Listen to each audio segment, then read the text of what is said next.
The Great Flood is an actual occurrence, an actual historical event. It's even mentioned throughout the New Testament as a real event that took place where the world that then was, there was a world. It perished. It was covered with water. It was wiped out except for Noah and his family and the animals that were on the ark. But here's the thing. And when you go to the Noah's Ark there in Kentucky, yes, they go through the different parts of the world that have stories that came down through their ancestors about the flood. Nearly every major culture have flood legends. Yeah.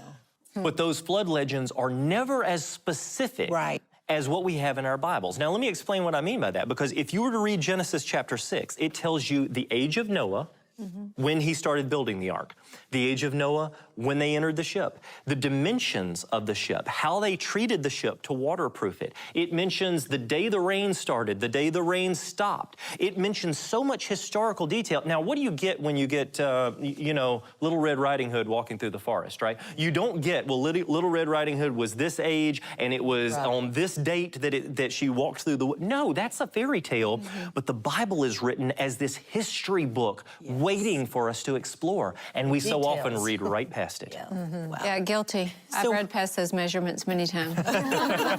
Okay, so what happened? Tell us about how did that take place in the waters cover the earth? Because you went into a lot of detail earlier. It was very interesting. And is that what you think caused the Grand Canyon? It is. It 100%. The Grand Canyon and all other major canyons around the world show these vertical cliffs, okay? So when the flood took place, it covered the earth with sediment. Sediment's just another word for basically water-lane dirt. So water pushes dirt around and it creates sedimentary layers. And the creatures from the ocean would have gone into territories. They would have. They would have been scattered across the land, buried within that sediment. Well, it just so happens that you can go to Mount Everest today and find marine creatures, seashells, on the top of Mount Everest. Wow. Do you know that the secularists respond to that by saying, well, David, I suppose that's correct, but you see, over vast eons of time, Mount Everest used to be in the oceans, and tectonic movement slowly crept it onto the seashore to its current... You see, there's always an excuse. That doesn't make sense. No, it doesn't make sense. It doesn't replace our need for faith. We still have to have faith that God is real, that Jesus came for us, that what is written in the Bible is true. But what we realize is that we don't have a blind faith. We have an evidenced faith where everything that we see around us matches what we read in God's Word time and time again. So it talks about the springs from within the Earth's surface begin to burst forward, those hot springs. The fountains of the great Because sin deep. came into the world, and the world began to die. That's right. And just like Adam and Eve would now die, God never intended that. He intended the earth to be here forever, That's right. Okay. As a perfect garden for us to have a relationship with Him. Okay, so talk about the springs coming up and what happened with the ocean and how the world just began to flood, and how did it rain?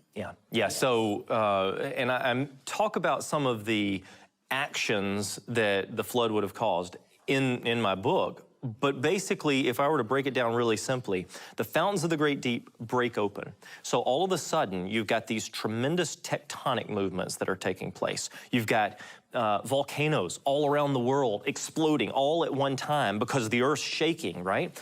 And this is causing massive amounts of water to flow, and not just to flow, it says the windows of heaven were broken open. So you've got torrential, in the Hebrew, geshem, basically torrential downpours of rains taking place at the same time. And what that's doing is it is drowning nearly every creature on planet Earth.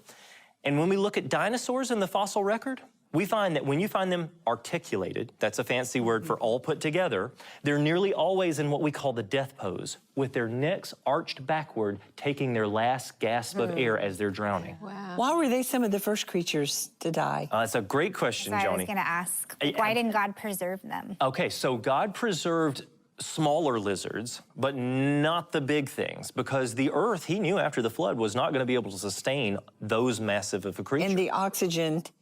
different atmosphere. Yeah, they were so big, they would need more, like almost like a hyperbaric chamber. Absolutely. And men that had lived to be 969 years old, it would be halved immediately after the flood. Yes, but those dinosaurs were some of the first to be buried, because if you look at the geological record, the one that's in every museum except ours, you find this geological progression of time, eons of time, and it points to fossils within each layer.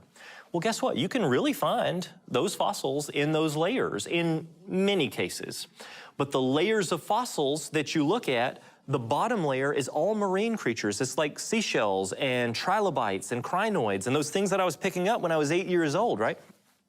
The second layers that you find things in are these swampy areas, amphibians, dinosaurs, the animals that would have been living on the edges of the swamps on the pre-flood world. And then above that... So they were lower elevation. They were.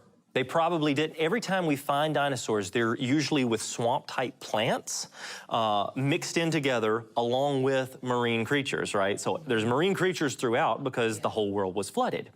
But the dinosaurs are living in these swampy areas, so they would have been the first to go, then other land animals and humans and all of that. Well, before you leave, be sure to hit that like and subscribe button. Also, we would love to hear how the Lord is moving and touching your heart right now. So be sure to comment below and then share this video with someone you feel needs it just as much as you did.